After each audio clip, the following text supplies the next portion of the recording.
안녕하십니까. 오늘은 2025년 1월 24일 금요일입니다. 오늘도 난세의 영웅 허경영을 아십니까? 68쪽부터 읽어보겠습니다. 아버지의 꿈, 나의 꿈. 아버지의 꿈. 사실 나에게는 아버지가 낯설다. 얼굴도 기억하지 못할 뿐더러 내가 태어나고 6개월도 채 되지 않아 세상을 떠나셨기 때문이다. 아버지가 돌아가시기 전의 우리나라는 2차 세계대전의 종전으로 해방을 맞고 얼마 되지 않았을 때였다. 농토가 중요한 재산이자 생산수단이었던 시기, 아버지는 고향 마을에서 만석군 부자였다. 논밭은 소작을 주어 소작인이 농사를 지었다.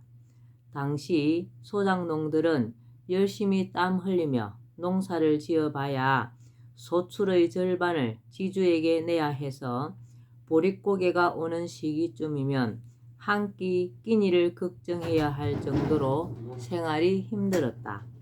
아버지는 그런 소작인들을 안쓰럽게 생각하셨던지 그들에게 땅을 나누어 주셨다고 한다.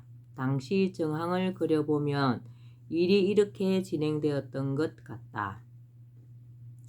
아버지가 땅을 소작농에게 그냥 나누어 주고 있다는 이야기는 삽시간에 이웃 마을들에게까지 퍼져갔다.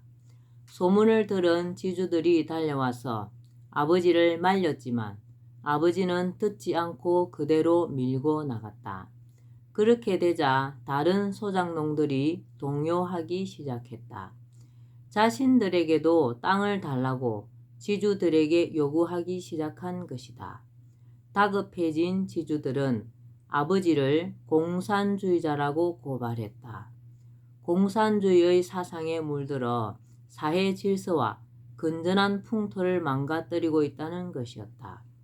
결국 아버지는 체포되어 투옥됐고 대부분에서 사형 선고를 받고 서울 형무소에 수감되었다.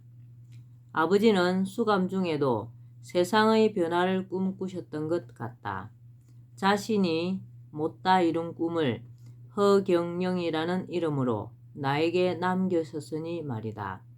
아버지는 선하고 의로운 분이셨다고 생각된다.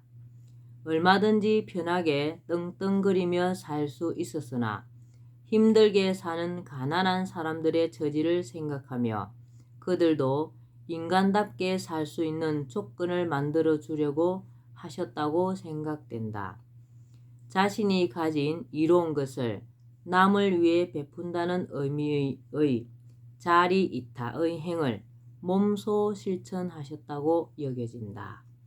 그러나 아버지의 이러한 좋은 뜻과 행동은 당시 좌우의 이념 대립과 혼란 속에서 오히려 생을 마감시키는 것으로 끝나고 말았다.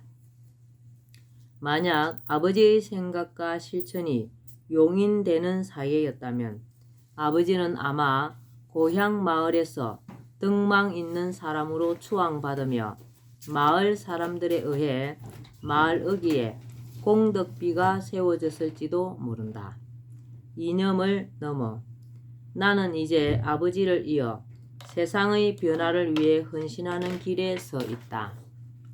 그러나 나는 아버지와는 달리 타고난 소명을 이루기 위해 이 길에 들어섰고 그 방법도 전혀 다르다.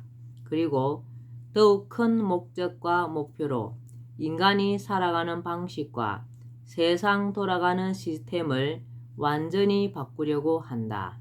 나는 이데올로기, 이념 같은 것을 좋아하지 않는다. 그래서 가끔 우스갯말로 나는 좌파도 아니고 우파도 아닌 허파라고 자신을 소개하기도 하지만 여기에는 이념을 넘어서서 모두를 아우르며 모두를 이롭게 하겠다는 나의 정치 철학이 내포되어 있다. 사람들이 소중히 하는 이념이나 신념은 그것이 아무리 대단해 보일지라도 인간 자체의 불완전성으로 인해 완벽한 경우는 거의 없다. 그러므로 자신이 가진 신념만이 절대적으로 옳고 상대방의 생각은 잘못되었다고 판단하는 것은 바람직하지 않다.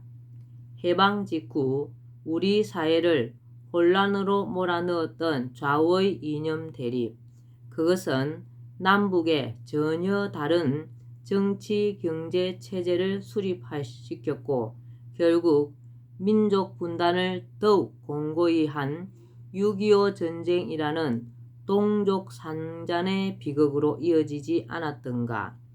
우리가 믿고 실천하는 것이 세상에 이로움을 주어야지 정오와 대립과 분열, 급기야 살상까지 불러서는 안 된다. 나는 사람들이 서로를 바라볼 때 좀 더 사랑의 마음을 갖고 관용을 베풀었으면 하는 마음이다. 내 생각과 믿음이 소중하면 마찬가지로 타인의 생각과 믿음도 그에게는 소중한 것임을 서로 인정하면서 살았으면 한다. 비단 정치적 신념뿐만이 아니라 종교적 신념도 마찬가지이다. 서로 다른 사람들이 가진 종교도 존중하며 인정해주는 자세를 가졌으면 좋겠다. 그러한 자세를 모두가 갖는다면 이 사회는 보다 너그럽고 평화로우며 따뜻해질 것이다. 개헌이 아닌 재헌이 필요한 때. 지금 우리 헌법은 이데올로기가 가장 먼저 명시되어 있다. 제1조 대한민국은 민주공화국이다. 2.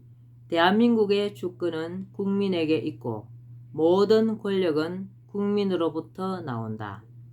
그러나 지금은 이념이 중요한 시대가 아니다. 그 나라가 내세우는 이념이 무엇인가가 중요한 것이 아니라 실제로 그 나라 국민의 삶의 질이 어떤가, 국민의 행복지수가 얼마나 높은가가 중요하다. 지구상에 민주국가라고 내세우지 않는 나라는 거의 없다. 그런데 그 누가 보아도 민주국가라고 보기 어려운 나라들은 쉽게 찾아볼 수 있다.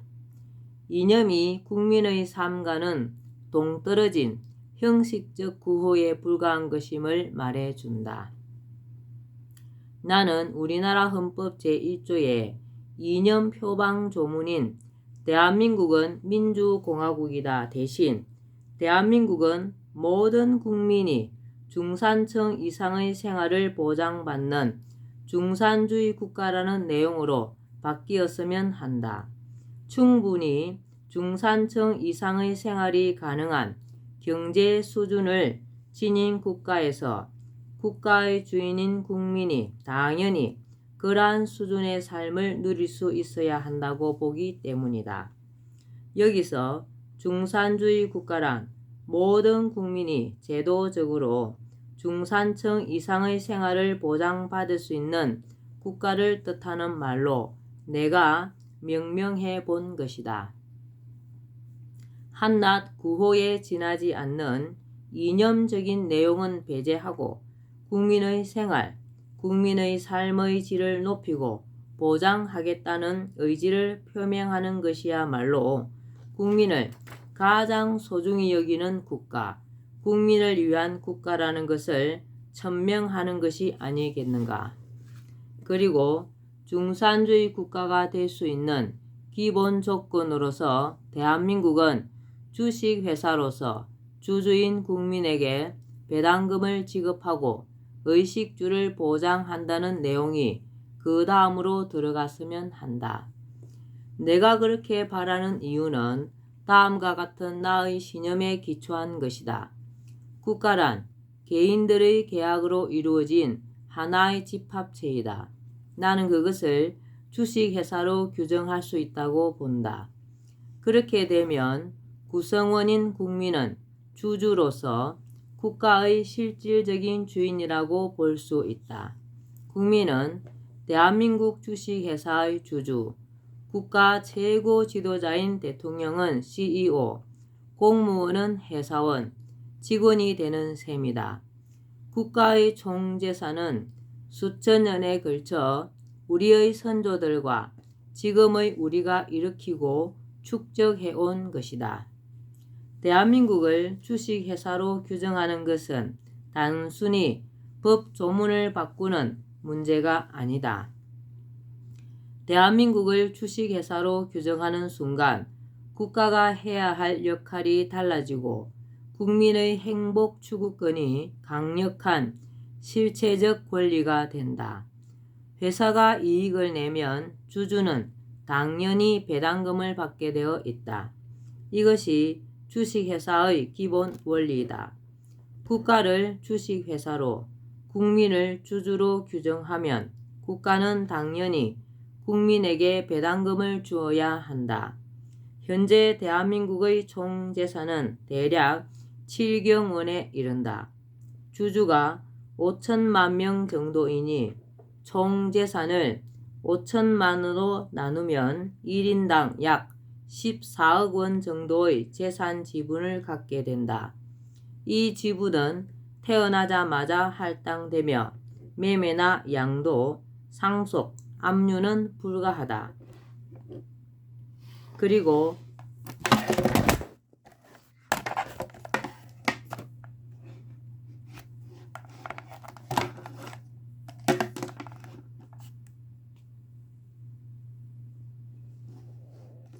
사망과 함께 소멸된다. 국민은 이 지분에 대하여 일정 나이가 되면 배당금을 받을 수 있다. 헌법에 민주공화국이라고 명시해 놓은들 실제로 국민이 진정한 주인 대접을 받지 못한다면 무슨 소용이겠는가? 사실 지금까지는 아무리 국가의 경제 규모가 커지고 세수가 늘어도 코로나19와 같은 재난을 당한 경우 외에는 세수 중의 일부라도 국민 전체에게 당연한 지급금으로 들어온 적이 없었다. 국가를 주식회사로, 국민을 주주로 규정하여 배당을 해줄 때 국민은 명실상부한 주인이다. 국가를 국민에게 중산층 이상의 생활을 보장하는 주식회사로 규정하면 헌법의 기타 조항도 바꾸어야 한다. 결국 개헌 정도로는 안 되고 재헌 수준으로 헌법이 바뀌어야 할 것이다. 재헌의 내용 가운데는 국가가 국민에게 배당을 하는 주식회사라는 것과 이에 국가는 차질 없이 주식회사로서의 역할을 수행할 수 있어야 하므로 그것을 가능하게 해주는 조항들이 들어가야 할 것이다. 또 재헌 헌법에 맞추어 신속히 법률 개정도 이루어져야 할 것이다. 특히 지속적이고 점정적인 배당을 가능하게 하기 위해서는 경제적 부가 늘어나야 하므로 개인과 기업이 상부상조하며 국가 경제를 크게 발전시킬 수 있는 방안들이 조문화되어야 할 것이다. 중산주의 구현이라는 새로운 패러다임으로 헌법이 재헌되면 국민의 위상은 진정한 나라의 주인으로 정립될 것이다. 그리고 이 헌법은 공의롭고 풍요로운 세상을 열어가는 기초가 될 것이다. 오늘은 난세의 영웅 흑영령을 아십니까? 여기까지만 읽겠습니다. 오늘도 흑영령을 많이 부르고 알려서 하늘의 복을 짓는 기쁜 하루 되시기 바랍니다. 감사합니다. 흑영령, 흑영령, 흑영령.